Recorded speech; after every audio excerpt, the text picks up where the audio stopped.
আসসালামু আলাইকুম গাইস, কেমন আছেন আপনারা সবাই? আপনাদের জন্য আমি একটা কিমা পুরি রেসিপি নিয়ে আসছি।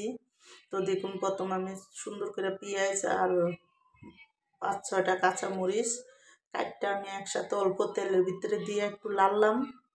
লাড়া হওয়ার পরে মাংস আমি ফার্ম মুরগি এখানে কিমা দিলাম, আর 2 চামচ আদা রসুন বাটা, 1 চামচ লাল মরিচের গুঁড়া, 1 চামচ আমি জিরা আর কালো গোলমরিচের গুঁড়া দিলাম, আর 1 চামচ আমি ধনিয়ার গুঁড়া দিলাম। সব কিছু দিয়ে ভালো করে দেখুন আমি একটু তেলে ভাজা নিলাম। আর এটা সুন্দর মতন একটু ভাজা ভাজা যখন হয়ে যাব, তখন এখানে দেখুন আমি অল্প করে একটু লবণ দিলাম। লবণটা অল্প করে দিবেন, লাগলে পরে দেওয়া যাব। আর এদিকে দেখুন আমি শুকনো মরিচ পুইরা এখানে দিয়ে দিছি, শুকনো মরিচের চিলি ফ্রাইস বানায়। আর এখানে আমি একটু সয়া সস দিলাম, আর একটু মাংসর একটা সস আছে ওইটা দিলাম।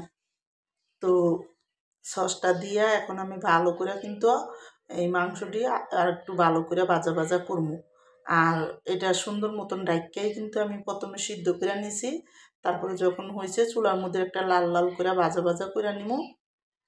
তো ভাজা ভাজা হইলে এখানে দেখুন আমি একটু সিরকা দিয়ে দিলাম, লেবু ছিল না এই জন্য, আর একটু ধনিয়া পাতা দিয়ে দিলাম। দিয়ে কিন্তু অল্প পরিমাণ ময়দা দিছি যাতে কিমাটা একটু আঠা আঠা হয় এই জন্য। তো দিয়ে কিন্তু আমি ভালো মতন আটাটার কাঁচা গন্ধটা যাওয়ান পর্যন্ত ভালো করে বাচ্চা নেব।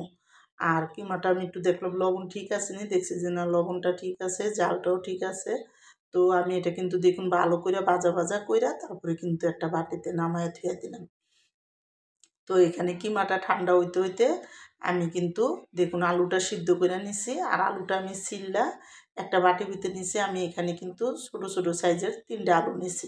তো আলুর মধ্যে প্রথমে একটু লবণ দিয়ে দিলাম, আর এদিকে দেখুন গোলমরিচ আর শুকনো মরিচের গুঁড়া দিয়ে দিলাম।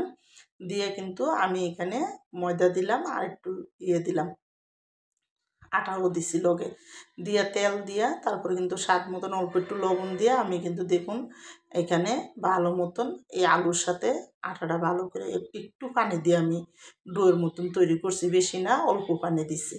তো ডোয়ের মতন তৈরি করে দেখুন আমি ডোটা সুন্দর করে আমি যতটা বানাবো অতটা করে গোল গোল করে আমি এটা একটা করে কাটটা নিলাম।